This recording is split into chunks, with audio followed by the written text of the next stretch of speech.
Assalamualaikum warahmatullahi wabarakatuh. Pada video ini saya akan menjelaskan tentang analisis penggunaan algoritma greedy pada permainan catur.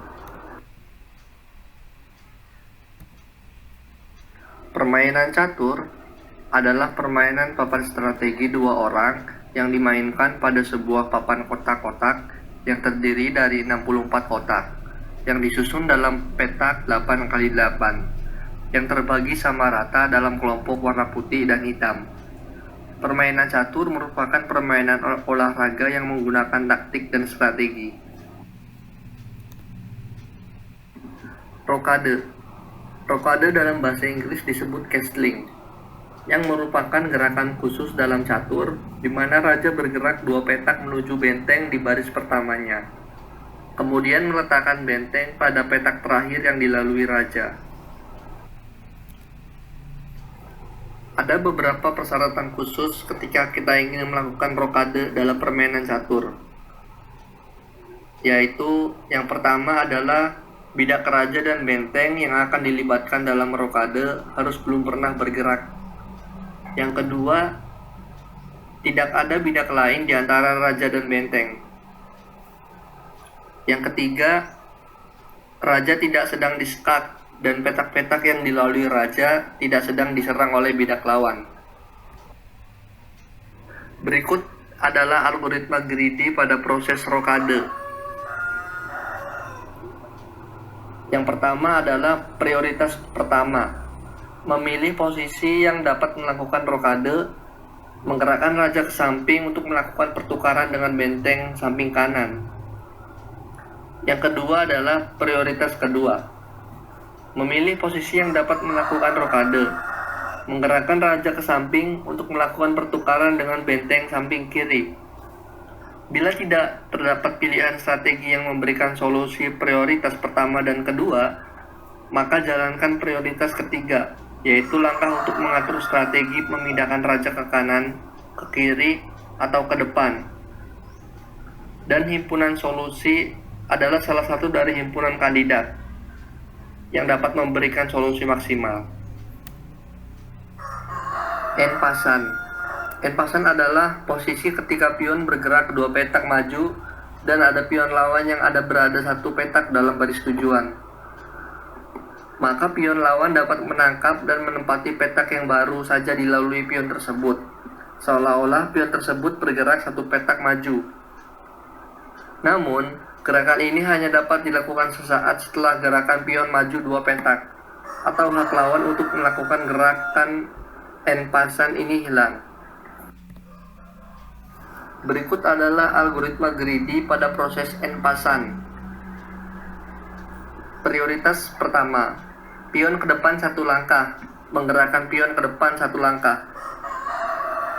Prioritas kedua, pion ke depan dua langkah, menggerakkan pion ke depan dua langkah. Bila tidak terdapat pilihan strategi yang memberikan solusi prioritas pertama dan kedua, maka jalankan prioritas ketiga, yaitu langkah untuk mengatur strategi posisi diam. Sekak. Sekak adalah keadaan ketika raja sedang diserang oleh satu atau lebih bidak lawan. Pemain yang rajanya disekak harus menggerakkan rajanya supaya tidak terserang. Hal ini dapat dilakukan dengan menangkap bidak lawan yang menyerang, menutup serangan lawan dengan menempatkan sebuah bidak untuk menutup serangan, atau dengan memindahkan raja ke petak yang tidak sedang diserang. Rokade tidak diizinkan apabila raja sedang disekak. Berikut adalah algoritma greedy pada proses sekak. Prioritas pertama, menggerakkan raja. Menggerakkan raja supaya tidak dimakan. Prioritas kedua, menutup serangan. Menggerakkan pion ke depan dua langkah. Bila tidak terdapat pilihan menangkap bidak lawan, maka jalankan prioritas ketiga, yaitu langkah menangkap bidak lawan. Selanjutnya adalah saya akan menjelaskan tentang macam-macam bidak pada permainan catur. Yang pertama adalah pion atau prajurit. Langkah dari prajurit ini bergerak hanya bisa satu atau beberapa kotak ke depan. bisa digerakkan di kotak hitam dan putih. Jika di hadapan prajurit terdapat lawan dari arah diagonal, maka sang prajurit bisa memakannya. Satu yang unik dari bidang prajurit ini, bidak ini bisa ditukar dengan bidak yang telah dimakan oleh lawan. Berikut adalah algoritma greedy pada bidak pion atau prajurit. Prioritas pertama, maju satu langkah, menggerakkan bidak pion untuk maju satu langkah. Prioritas kedua, maju 2 langkah, menggerakkan bidak pion untuk maju 2 langkah. Prioritas ketiga, menangkap lawan, menggerakkan bidak pion untuk menangkap lawan. Prioritas keempat, promosi, menggerakkan bidak pion sampai di area lawan. Bila tidak terdapat pilihan strategi yang memberikan solusi prioritas pertama, kedua, ketiga, dan keempat, maka jalankan prioritas kelima, yaitu langkah untuk mengatur strategi posisi diam. Selanjutnya adalah bidak catur, yaitu kuda. Kuda adalah buah catur yang memiliki gerak unik dengan membentuk huruf L, baik ketika bergerak maupun ketika menangkap buah catur lawan. Pada awal permainan catur, setiap pemain memiliki 2 buah kuda di sebelah posisi benteng. Selanjutnya adalah bidak catur menteri. Menteri atau bishop ini bisa bergerak secara diagonal dan bisa bergerak bebas, tidak ada batasan langkah, asalkan tidak ada pion yang menghalangi di jalurnya. Berikut adalah algoritma greedy pada bidak menteri. Prioritas ke-1, maju samping kiri, menggerakkan bidak menteri untuk maju ke samping kiri. Prioritas kedua, maju samping kanan, menggerakkan bidak menteri untuk maju ke samping kanan. Prioritas ketiga, mundur ke belakang kiri, menggerakkan bidak menteri untuk mundur ke samping kiri. Prioritas keempat, mundur ke belakang kanan, menggerakkan bidak menteri untuk mundur samping kanan. Prioritas kelima, menangkap lawan, menggerakkan bidak menteri untuk menangkap lawan. Bila tidak terdapat pilihan strategi yang memberikan solusi prioritas pertama sampai ke-7, maka jalankan prioritas ke-8, yaitu langkah untuk mengatur strategi posisi diam. Selanjutnya ada bidak catur benteng. Benteng adalah bidak catur yang memiliki gerak lurus, baik ketika bergerak maupun ketika menangkap buah catur lawan. Benteng memiliki gerakan istimewa, yaitu rokade, yang sudah dijelaskan di awal tadi. Benteng bisa melangkah lurus sepanjang baris dan lajur di papan, kecuali bila ada buah catur lain yang menghalanginya. Berikut adalah algoritma greedy pada bidak benteng. Prioritas pertama, maju ke depan, menggerakkan bidak benteng untuk maju ke depan. Prioritas kedua, mundur ke belakang, menggerakkan bidak benteng untuk mundur ke belakang. Prioritas ketiga, samping kiri, menggerakkan bidak benteng untuk maju samping kiri. Prioritas keempat, samping kanan, menggerakkan bidak benteng untuk maju samping kanan. Prioritas kelima, menangkap lawan, menggerakkan bidak benteng untuk menangkap lawan.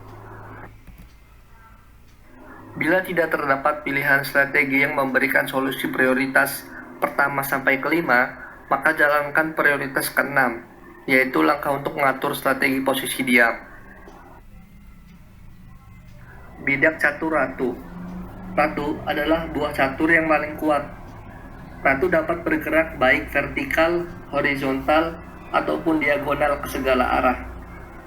Pada awal permainan catur, masing-masing pemain memiliki satu buah ratu yang terletak di samping raja. Berikut adalah algoritma greedy pada bidak ratu. Prioritas pertama, maju ke depan, menggerakkan bidak ratu untuk maju ke depan. Prioritas kedua, mundur ke belakang, menggerakkan bidak ratu untuk mundur ke belakang. Prioritas ketiga, maju ke samping kiri, menggerakkan bidak ratu untuk maju ke samping kiri. Prioritas keempat, maju samping kanan, menggerakkan bidak ratu untuk langkah samping kanan.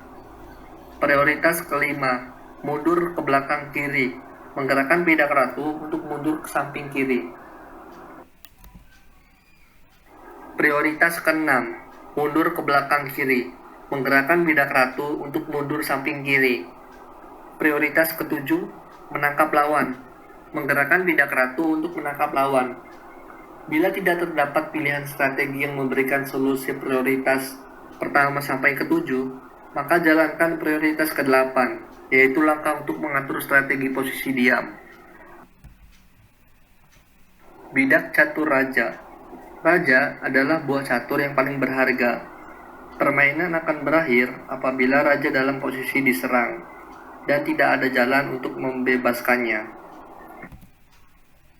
Berikut adalah algoritma greedy pada bidak raja. Prioritas pertama, maju satu langkah ke depan, menggerakkan bidak raja untuk maju satu langkah ke depan. Prioritas kedua, mundur satu langkah ke belakang, menggerakkan bidak raja untuk mundur satu langkah. Prioritas ketiga, maju satu langkah ke samping kiri, menggerakkan bidak raja untuk maju satu langkah ke samping kiri. Prioritas keempat, maju satu langkah samping kanan, menggerakkan bidak raja untuk maju satu langkah samping kanan. Prioritas kelima, mundur satu langkah ke belakang kiri, menggerakkan bidak raja untuk mundur satu langkah samping kiri. Prioritas keenam, mundur satu langkah ke belakang kanan, menggerakkan bidak untuk mundur satu langkah ke samping kanan. Prioritas ketujuh, menangkap lawan, menggerakkan bidak raja untuk menangkap lawan. Bila tidak terdapat pilihan strategi yang memberikan solusi prioritas, maka jalankan prioritas ke-8, yaitu langkah untuk mengatur strategi posisi diam. Berikut adalah nilai yang ada pada setiap bidak catur.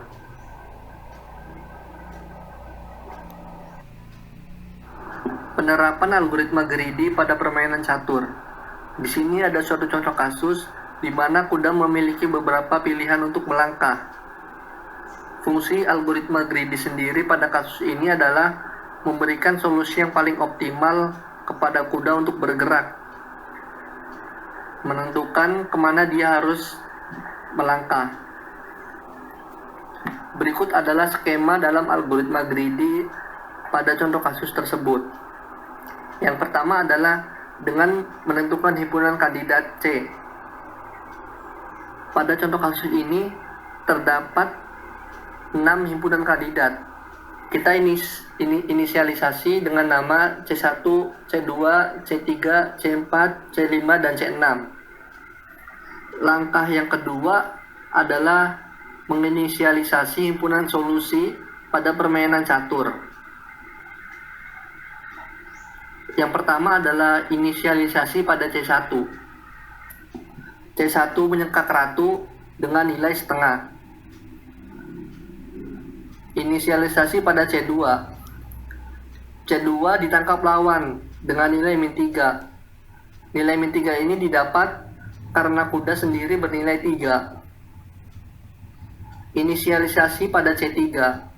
C3 menangkap lawan dengan nilai 1 karena nilai prajurit adalah 1. Inisialisasi pada C4. C4 menangkap lawan dan mendapatkan nilai 1. Inisialisasi pada C5. C5 menangkap lawan dan mendapatkan nilai 1. Inisialisasi pada C6. C6 berpindah posisi dan tidak ada efek yang ditimbulkan olehnya, sehingga C6 bernilai 0. Langkah ketiga adalah dengan menentukan fungsi seleksi dari himpunan solusi yang ada. Yang pertama, kita menghitung dari himpunan solusi C1. C1 menyekak ratu dengan nilai setengah. C1 tidak memiliki reaksi lagi setelah kuda berpindah. Oleh karena itu, C1 bernilai setengah. Hasil dari C2, di mana kuda berpindah tempat dan ditangkap oleh lawan, sehingga mendapatkan nilai min 3. Sehingga C2 bernilai min 3. Hasil dari C3,